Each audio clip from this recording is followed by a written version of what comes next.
Welcome students, करते हैं आज प्रोनाउंसिएशन। हमारा फर्स्ट वर्ड है आज PREFER, जिसका मतलब होता है पहल देना, तरजीह देना। बताएं इसका सही एक्सेंट क्या है। बहुत से लोग इसे बोल देते हैं प्रेफर। जी नहीं, प्रेफर नहीं, ये है प्रिफर। हां जी, प्रिफर। हमने कहना हो मैं क्रिकेट को पहल देता हूं, तरजीह देता हूं, तो हम क्या कहेंगे? I prefer cricket. He prefers hockey. He prefers coffee. Do you prefer cricket? तो प्रेफर आज के बाद हमने नहीं कहना। क्या कहेंगे मेरे भाई, बोलकर बताएं। प्रेफर। अच्छा, इससे जो शब्द बनता है उससे हम प्रेफरेंस ही कहते हैं। उसे आपने प्रेफरेंस नहीं कहना, वो आप क्या कहेंगे? प्रेफरेंस। लेकिन इसे आपने क्या कहना है? प्रेफर। प्रेफर। एक बार और बोल दीजिए, क्या है ये? प्रेफर। नंबर 2 इज आलू। जी हां, आलू की इंग्लिश क्या होती है? हमारे यहां इससे अक्सर बोल देते हैं पोटैटो। जी, पोटैटो सब्जी में डाल दीजिए। पोटैटो नहीं होता, इसका सही एक्सेंट है पोटैटो। जी हां, पोटैटो। आप सोचेंगे नहीं सर, सभी तो बोलते हैं पोटैटो। आप ध्यान से देखिए, अंग्रेज कभी नहीं कहेंगे पोटैटो, वो क्या कहेंगे? पोटैटो। हमें उन पर हंसी आती है पोटैटो, वो हम पर हंसते हैं पोटैटो। ये क्या बात बनी? चलो, इंग्लिश तो उनके हिसाब से बनेगी। तो आलू की इंग्लिश आज के बाद आपने पोटैटो नहीं कहनी। क्या कहनी है? Potato. I want some potatoes. Oh, I want some potato chips. Potato कहना है। आप भी बोलकर बताएं क्या कहना है? पोटैटो, ना के पोटैटो। चलते हैं नंबर 3 पर। TRIUMPH। इसका मतलब होता है विक्ट्री, जीत। विक्ट्री मींस जीत, विन। बहुत से लोग इसे बोल देते हैं ट्रिम्फ। जी, इंडिया ने ट्रिम्फ हासिल कर ली। ट्रिम्फ नहीं मेरे भाई, इसका उच्चारण होता है ट्रायम्फ। मैं बोलकर बताता हूं फिर से, ट्रायम्फ। मेरे साथ बोलिए, triumph, triumph, triumph. Oh, India has got triumph. Triumph कहना है, ना के ट्रिम्फ कहना है। अच्छा, ये वर्ब भी होता है, इसका मतलब जीतना, जीत हासिल करना भी होता है। जैसे हमने कहना हो India has triumphed. Third form के ईडी लग जाएगा, TRIUMPHED। India has triumphed means भारत जीत गया है। तो ट्रिम्फ नहीं कहना, क्या कहेंगे आप? Triumph, triumph, triumph. Okay, triumph. Number 4 is QUASH। इसका मतलब होता है रद्द कर देना। मैंने अभी तक इसका उच्चारण नहीं कहा। आप देखेंगे कोर्ट्स में बहुत से लोग इसे बोल देते हैं क्वैश। जी, जज साहब ने उसकी बेल एप्लीकेशन, उसकी जमानत की अर्जी को क्वैश कर दिया। Wrong, wrong, wrong, wrong. जिसे क्वैश नहीं कहना, इसका उच्चारण है क्वाश। जी हां, क्वैश नहीं, क्वाश। द जज has quashed his bail application. BAIL, bail means जमानत। जी, उन्होंने हमारे प्रस्ताव को रद्द कर दिया है। They have quashed our proposal. Quash नहीं, मैं फिर कह रहा हूं, क्वैश नहीं कहना। क्या कहना है? Quash, quash. क्वाश मींस रद्द कर देना। तो एक बार फिर से सुनिए, द जज has quashed his bail application. Quash. सुन लिया आपने? बोलकर बताएं क्या है ये? क्वाश। क्वाश मींस रद्द करना। Number 5, CATASTROPHE। इसका मतलब होता है तबाही, बर्बादी। आपने सुना होगा, हम अक्सर बोलते हैं अगर हमने इस पोल्यूशन की प्रॉब्लम को नहीं रोका, कोई ठोस कदम नहीं उठाए, if we do not take some solid steps, तो क्या होगा? धरती पर तबाही आ जाएगी। तो तबाही की इंग्लिश बहुत होती है, उनमें से एक शब्द है CATASTROPHE। इसे क्या कहेंगे? बोलकर बताएं, शाबाश। क्या कहेंगे? बहुत से लोग इसे बोल देते हैं कैटास्ट्रॉफ। कैटास्ट्रॉफ। ये कैटा नहीं होता मेरे भाई, ये कैटा नहीं होता। तो अगर मैं आसान भाषा में समझाऊं, ये कैटा नहीं होता। यहां से स्टार्ट करना है। ये है कैटास्ट्रफी, स्ट्रॉफ नहीं, स्ट्रफी, कैटास्ट्रफी, कैटास्ट्रफी। हम अक्सर बोल देते हैं there would be a catastrophe on the planet, planet पर कैटास्ट्रफी आ जाएगी। कैटास्ट्रफी मींस तबाही। तो तबाही की इंग्लिश आपने याद रखनी है, मैं आपको याद करवाऊंगा, डोंट वरी। ये है कैटास्ट्रफी, कैटास्ट्रफी। अब आप बोलकर बताएं क्या है कैटास्ट्रफी। ये तो मैंने तोड़कर बोल दिया, एक साथ बोलना है आपने, कैटास्ट्रफी, कैटास्ट्रफी, कैटास्ट्रफी। एक बार और, क्या है ये? कैटास्ट्रफी। तो हमने ये आज किए 5 वर्ड्स जिन्हें अक्सर मिस प्रोनाउंस किया जाता है। 1 is prefer, number 2 is potato, number 3 is Triumph, number 4 is quash, और नंबर 5 इज कैटास्ट्रफी, तबाही। कैटास्ट्रफी मींस तबाही। बढ़ते हैं स्टूडेंट्स स्पोकन इंग्लिश सेंटेंसेस की तरफ, और हमारा आज का फर्स्ट सेंटेंस है ही हैज अ, बोलिए के बाद क्या लिखा है? PENCHANT। मैं बोल देता हूं, इसके 2 उच्चारण हैं। पेंचेंट होता है, लेकिन ज्यादातर देशों में पता है इसे क्या कहा जाता है? पाशा। जी हां, पाशा। आप कहेंगे सर क्या कहा? पाशा, भाषा। मैं फिर बोल देता हूं मेरे भाई, क्या है? भाषा, भाषा। पर इसका मतलब क्या हुआ वो हम बाद में पढ़ेंगे, पहले हम पूरा सेंटेंस पढ़ लें। He has a Pasha for Hollywood movies. बड़ा गजब का शब्द है, अब हम सीखेंगे इसे। पाशा का मतलब आसान भाषा में आप लिख लीजिए होता है बहुत ज्यादा रुचि, बहुत ज्यादा झुकाव, जब बहुत ज्यादा क्रेज। ये आपको समझ में आ जाएगा, बहुत ही ज्यादा क्रेज हो अगर किसी को किसी चीज का, तो हम कहते हैं he has a Pasha for this, he has a Pasha for Hollywood movies. इसका मतलब उसे हॉलीवुड मूवीज का बहुत क्रेज है, उसे हॉलीवुड मूवीज का बहुत ज्यादा क्रेज है। तो लिख लीजिए बहुत ज्यादा क्रेज, बहुत ज्यादा क्रेज, बहुत ही ज्यादा क्रेज को हम पाशा बोल देते हैं। मैंने कहना हो मुझे किताबों का बहुत ज्यादा क्रेज है, तो मैं कहूंगा I have a Pasha for books. उसे हॉकी का बहुत क्रेज है, he has a Pasha for hockey. उसे शॉपिंग का बहुत क्रेज है, she has a Pasha for shopping. Pasha, आपको किस चीज का क्रेज है? तो आप कहेंगे I have a Pasha for कोई भी चीज, और इसके साथ याद रखें पाशा के साथ फॉर ही लगेगा। स्टूडेंट्स चलते हैं आगे। I am an early bird. आप कहेंगे सर ये क्या बात बनी, मैं बर्ड हूं? बर्ड तो पंछी होता है। जी बिल्कुल पंछी होता है बर्ड, लेकिन ये एक मुहावरा है। आप कहेंगे मैं तो इंसान हूं, मैं बर्ड कैसे बन गया? तो I am an early bird का असल में मतलब होता है I am an early riser. जो इंसान सुबह जल्दी उठता है उसे हम बोल देते हैं स्पोकन इंग्लिश में एन अर्ली बर्ड। तो लिख लीजिए एन अर्ली बर्ड को, चलो हम ये कह देंगे एन अर्ली राइजर, सुबह जल्दी उठने वाला। A person who wakes up, wake up means उठना। A person who wakes up early in the morning is known as an early bird। हम किसी से पूछते हैं भाई क्या तुम सुबह जल्दी उठते हो? Oh, are you an early bird? तो वो कह सकता है yes, I'm an early bird। कोई ये भी कह सकता है no, I'm not an early bird, I wake up late in the morning। मैं तो लेट उठता हूं मॉर्निंग में।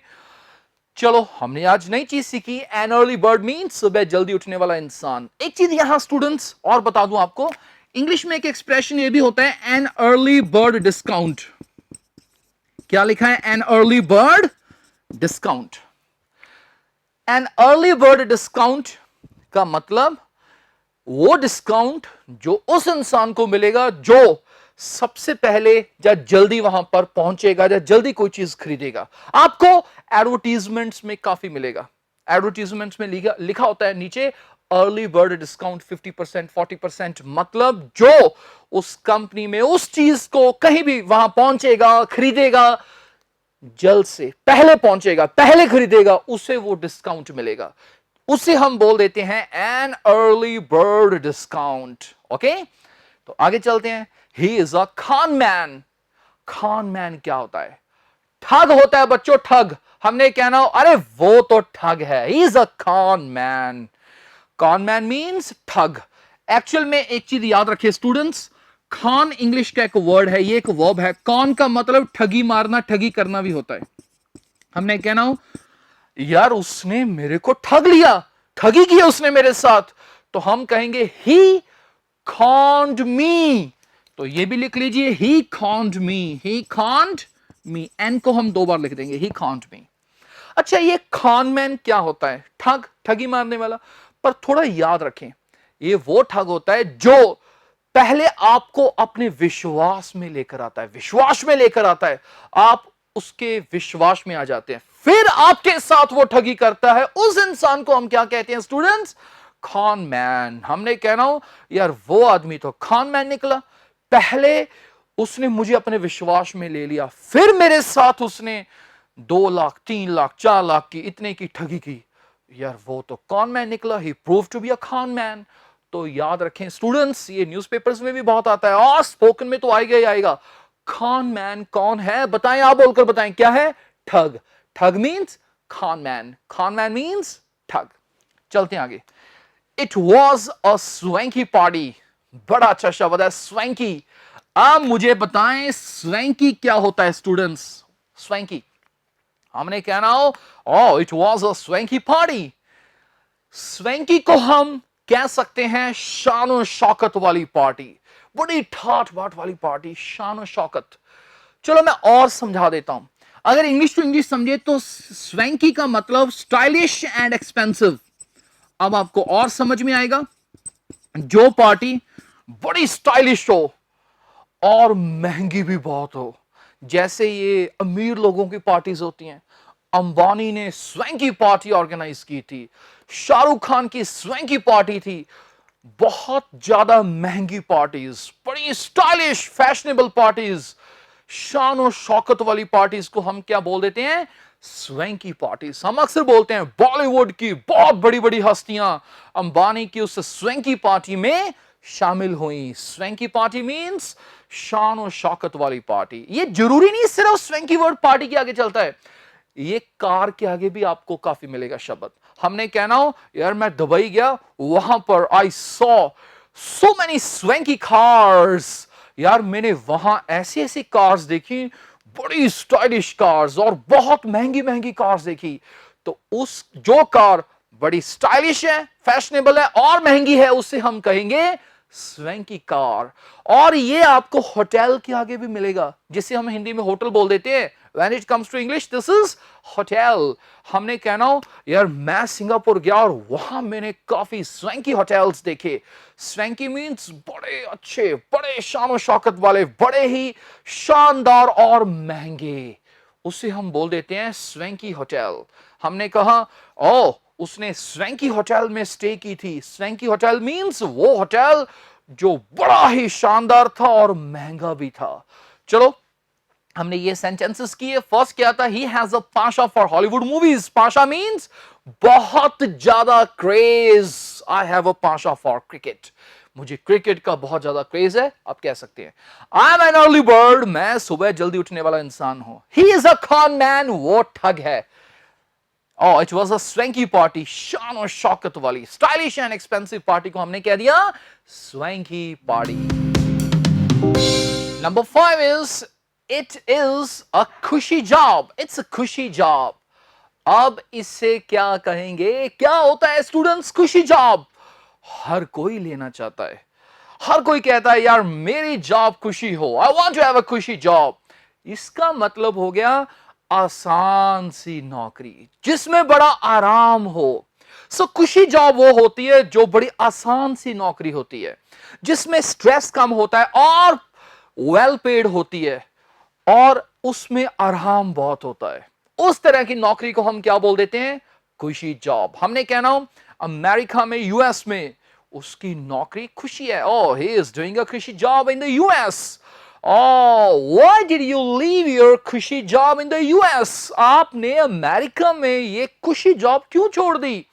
तो खुशी जॉब मीन्स आसान नौकरी, आरामदायक नौकरी, जिसमें कोई इतना वर्कलोड ना हो, स्ट्रेस ना हो और वेल पेड हो, उसे हम बोल देते हैं खुशी जॉब। तो अगर लिखना हो आपने तो आप लिख सकते हैं आसान नौकरी, आरामदायक नौकरी। ये आप खुद लिखने स्टूडेंट्स, ठीक है। नेक्स्ट है he puked on the sofa. Puke, yes puke, बताएं क्या होता है प्यूक? ओ प्यूक का मतलब होता है वॉमिट, उल्टी कर देना। हम अक्सर बोल देते हैं वॉमिट की बजाय आप देखेंगे वॉमिट तो चलता ही है, स्पोकन इंग्लिश में प्यूक वर्ड बहुत आता है। हमने कहना हो यार उसने फर्श पर ही उल्टी कर दी, बच्चे ने फर्श पर उल्टी कर दी, the child puked on the floor. यहां क्या है, he puked on the sofa, उसने सोफे पर उल्टी कर दी। तो नेवर फॉरगेट वॉमिट को हम क्या बोल देते हैं, प्यूक, PUKE। अच्छा एक चीज और, अगर आपने वॉमिटिंग लिखना है या वॉमिटेड लिखना है तो स्टूडेंट्स उसके स्पेलिंग ये होते हैं VOMITING और थर्ड फॉर्म है वॉमिटेड। अक्सर ये गलती कर देते हैं स्टूडेंट्स, यहां डबल टी डाल देते हैं, 2 बार टी लिख देते हैं, नहीं सिंगल टी आएगी, remember. Next students, I am dog tired. अगर कोई कहे आई एम डॉग टायर्ड तो आप क्या समझेंगे इसका मतलब? किसी ने कहा आई एम डॉग टायर्ड, आप कहेंगे यार ये अपने आप को डॉग बोल रहा है, आई एम डॉग। वो केवल डॉग नहीं बोल रहा, वो साथ में ये भी बोल रहा है आई एम डॉग टायर्ड। इसका मतलब होता है वेरी टायर्ड, बहुत थका हुआ। लिख लीजिए स्टूडेंट्स, डॉग टायर्ड का मतलब क्या आ गया यहां पर आसान भाषा में, बहुत थका हुआ। सो जब हम कहते हैं यार मैं बहुत थका हुआ, मैं नहीं अब चल सकता, I am dog tired, I can't walk now. He is dog tired, he needs some rest, उसे रेस्ट की जरूरत है। सो डॉग टायर्ड मीन्स थका हुआ बहुत ज्यादा। अच्छा यहां मैं आपको 2-3 एक्सप्रेशंस स्टूडेंट्स और सिखा दूं, बहुत थका हुआ के लिए काफी आते हैं वो स्पोकन इंग्लिश में, और उसमें से फर्स्ट है एग्जॉस्टेड। ये आप काफी देखेंगे, काफी सुनेंगे स्पोकन में, एग्जॉस्टेड। एग्जॉस्टेड, अगर कोई कहे oh I am exhausted now, I can't go there, I'm exhausted means मैं थका हुआ हूं। Oh he is exhausted, he needs some rest, he needs to sleep, उसे सोने की जरूरत है, वो थका हुआ है बहुत ज्यादा, exhausted। आप भी बोलो मेरे भाई क्या है ये, exhausted। और आगे चलते हैं, FATIGUED, this is fatigued। fatigued, जो इंसान fatigued हो वो थका हुआ होता है। हमने कहना oh I am fatigued now, I can't go to that place, I can't walk, I'm fatigued। Clear? Fatigued means थका हुआ। And coming to the last one, and that is worn out। worn out, ये note कर लीजिए students, ये बहुत आएगा आपको, worn out। I am worn out, I need to sit down here, I need to sit here, I'm worn out। worn out भी होता है थका हुआ।